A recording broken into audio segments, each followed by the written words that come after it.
Pastor Praveen పగడాల ఈయన కేసుకు సంబంధించి చాలామంది చాలా ఇష్టం వచ్చినట్టుగా గొడవలకు ప్రేరేపించే విధంగా కొంతమంది నాయకులే పాస్టర్లుగా అవతారం ఎత్తి చాలా కుట్రలు పనటం అయితే జరిగింది.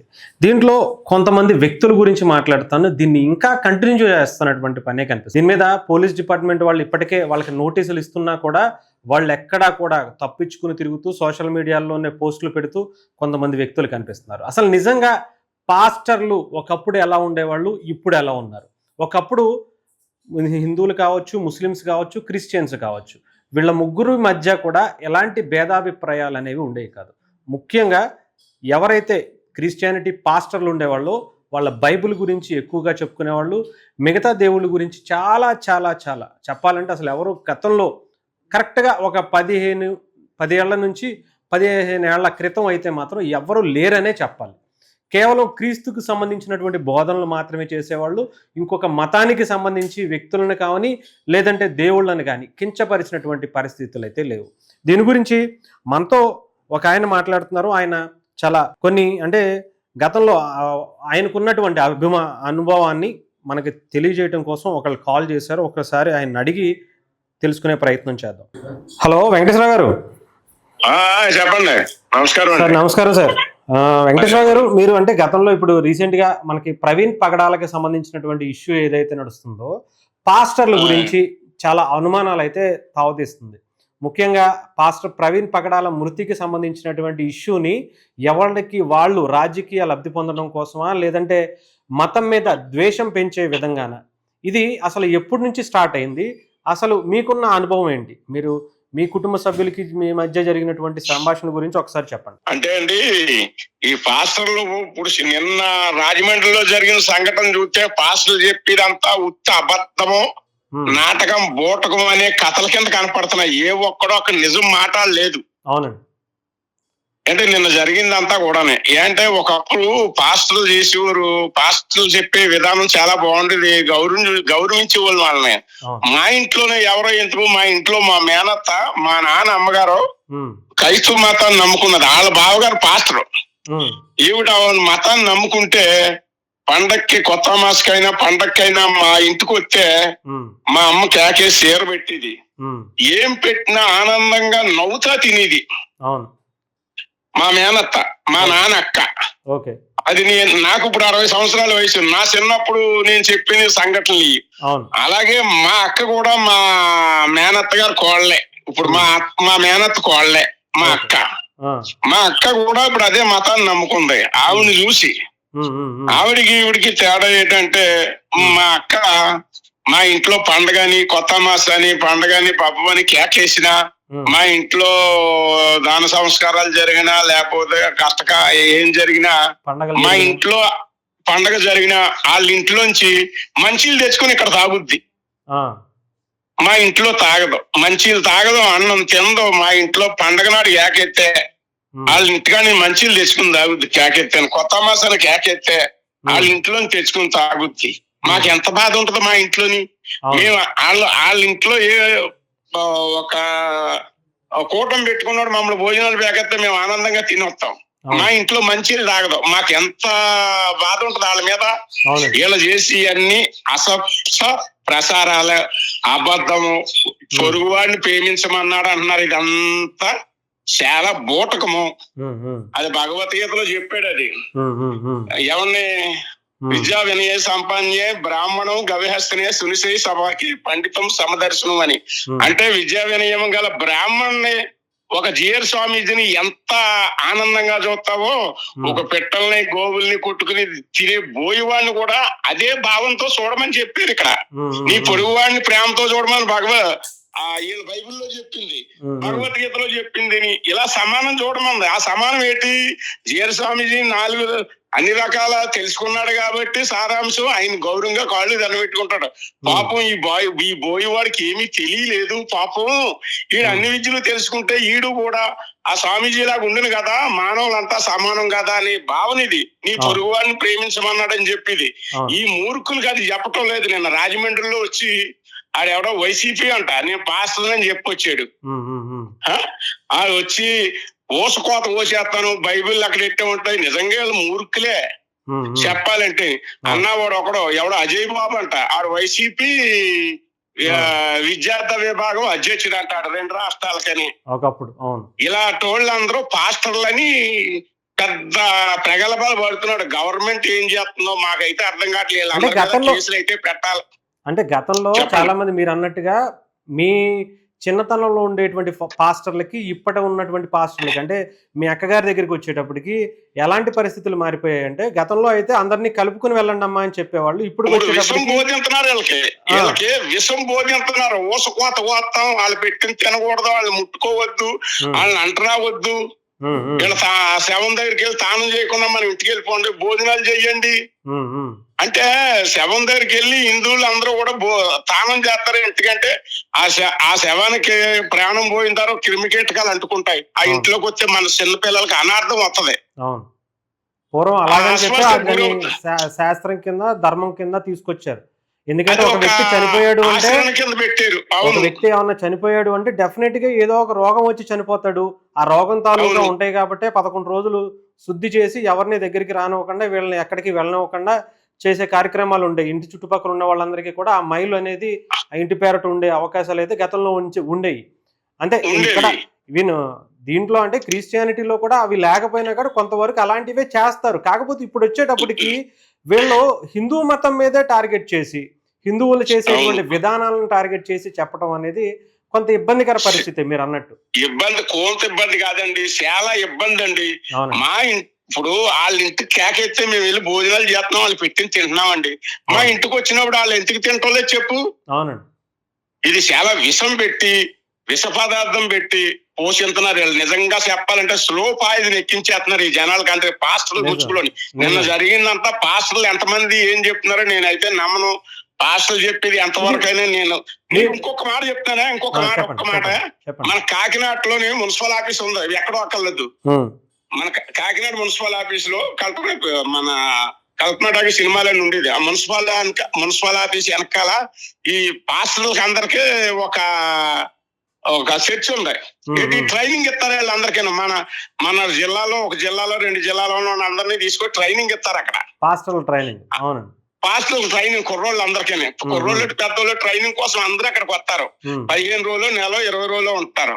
వీళ్ళందరూ పొద్దుమానం ట్రైనింగ్, మధ్యాహ్నం భోజనానికి వెళ్ళినప్పుడు ఇక్కడ బార్లోకి వచ్చి మందు తాగుతారు. నీకు ఎలా తెలుసు అంటే, అక్కడ మా పక్కన మాకు మా యజమాని ఇల్లు ఉంది. మేము డైలీ అక్కడికి వెళ్తాం, మధ్యాహ్నం వస్తాం, మేము మంది వేస్తాం. అది అబద్ధం ఎందుకు, మేము బారుకి వెళ్తాం కాబట్టి వాళ్ళ బారుకి వస్తారు. వాళ్ళు పాస్టర్లో చూస్తాం, నువ్వు చర్చిలో నేర్చుకుంటున్నావు కదంటే, అవును దేంటారు దాందే అంటారు వాళ్ళు. ఇది వాళ్ళు నేర్పిది, ఇంక అందులో తేడా ఏం లేదు. నిజంగా ఒకటి చెప్పాలండి, గవర్నమెంట్ అయితే మాత్రం మేలు కొనాలండి. ఈ పాస్టర్లు ముసుగులు వచ్చి ఓసుకోత కోసేస్తాం. ఈ అజయ్ బాబు అన్నవాడు వీళ్ళందరూనే చాలా దారుణంగా మాట్లాడాడు. అందులో ఇంకొక మాట చెప్తాను. ఇవాళ ఒక మీటింగ్ పెట్టుకోవాలంటే, ఈ రాష్ట్రంలో ఒక గవర్నమెంట్ మీటింగ్ పెట్టుకోవాలన్నా, ఒక ఎమ్మెల్యే మీటింగ్ పెట్టాలన్నా బోల్డ్ ప్లాన్, 6 రోజులు ప్లాన్ చేసుకోవాలండి. ఏమంటే రాత్రి 11 గంటలకి ఎప్పుడో ఆయన యాక్సిడెంట్ జరిగింది అంటున్నారు. మన్నాడు పొద్దున్న 10:05 ఇన్ని వేల మంది ఎలాగొచ్చేసారండి అక్కడికి. దీనికి అంతా ఎవరు సమకూర్చారంటారు వీళ్ళందరినే. నాకు మంచి డౌట్ కాదు. ఇప్పుడు మా ఇంట్లోనో బయట ఏదో జరిగిందండి, మా ఊళ్ళో చిన్న మీటింగ్ పెట్టుకుంటున్నాం, ఊళ్ళో 10 మందిని చేయాలంటే 2 రోజుల ముందు నేను ప్లాన్ వేసుకుంటే కానీ ఎవరు దొరకదండి. ఇన్ని వేల మంది పాస్టర్లో, ఇన్ని వేల మంది ఈ జనాలు 2 తెలుగు రాష్ట్రాల నుంచి దిగిపోయారు అక్కడికి.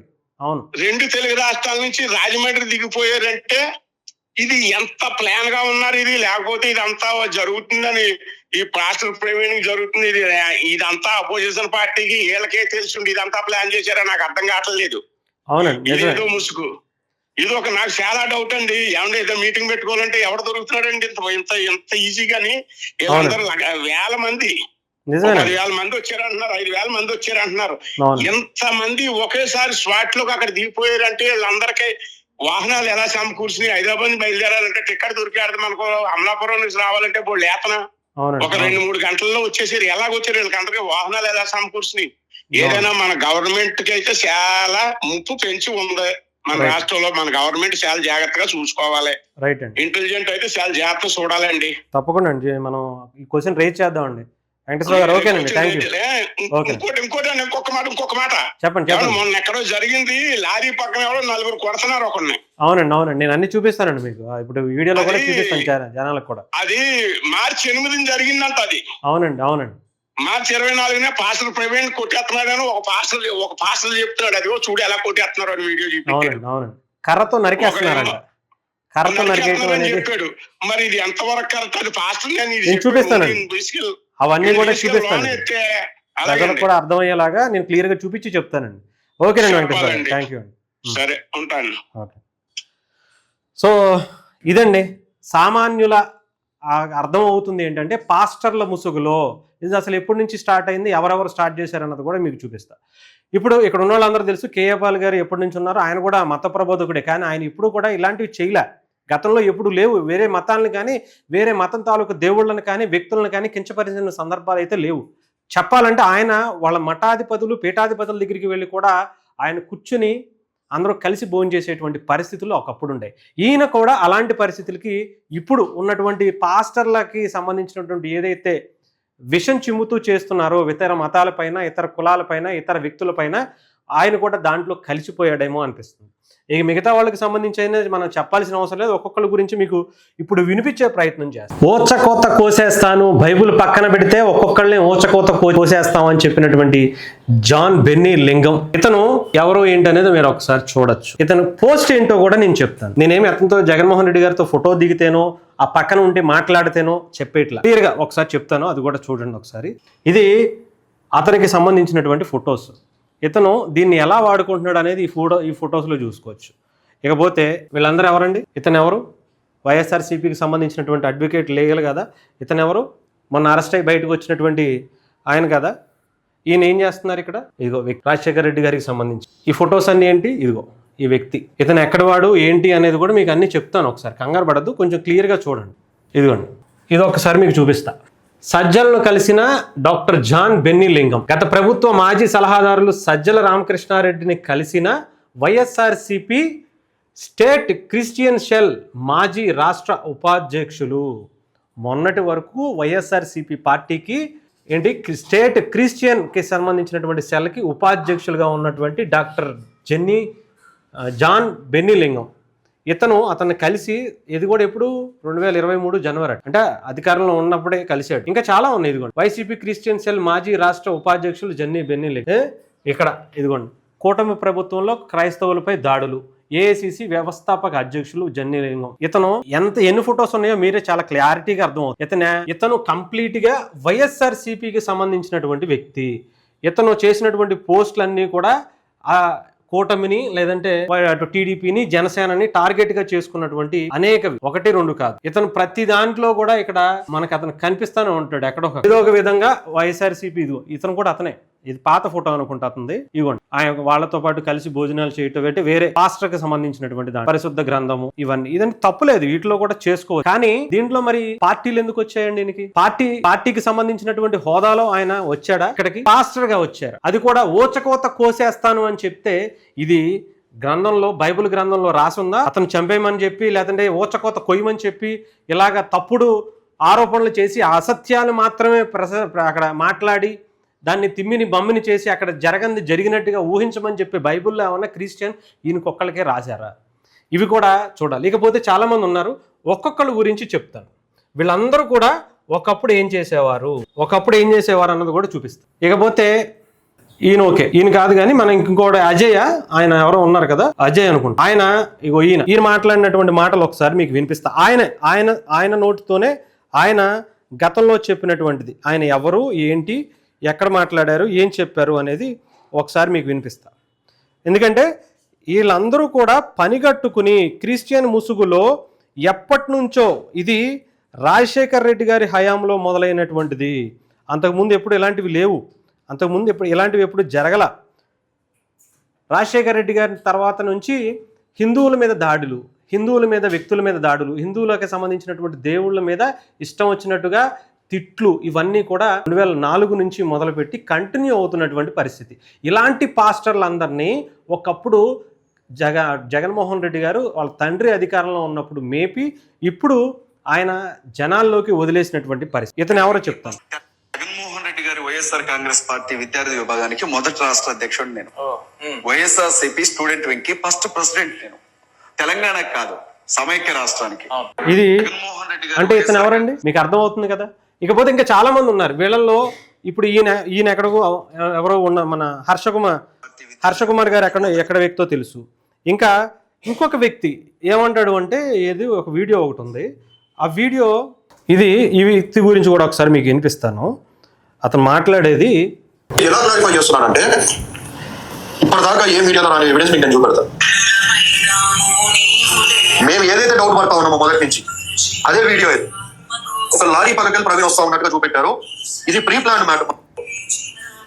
ఇక్కడ ఒక వ్యక్తి ఎవరో నరికేస్తున్నారు, ఇక్కడ ఎవరో వెళ్ళి కొట్టేస్తున్నారు.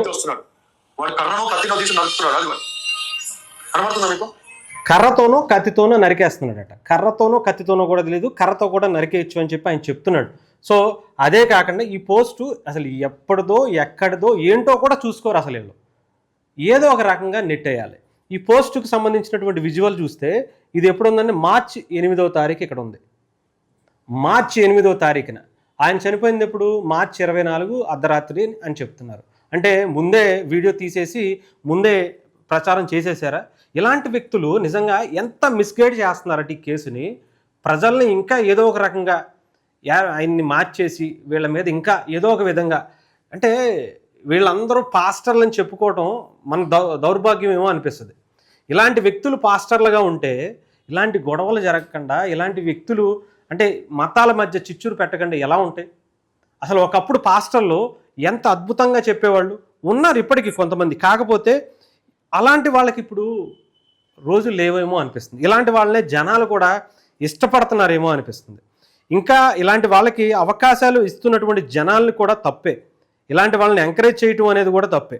ఎందుకంటే నేను ఒక వాయిస్ వినిపిస్తాను.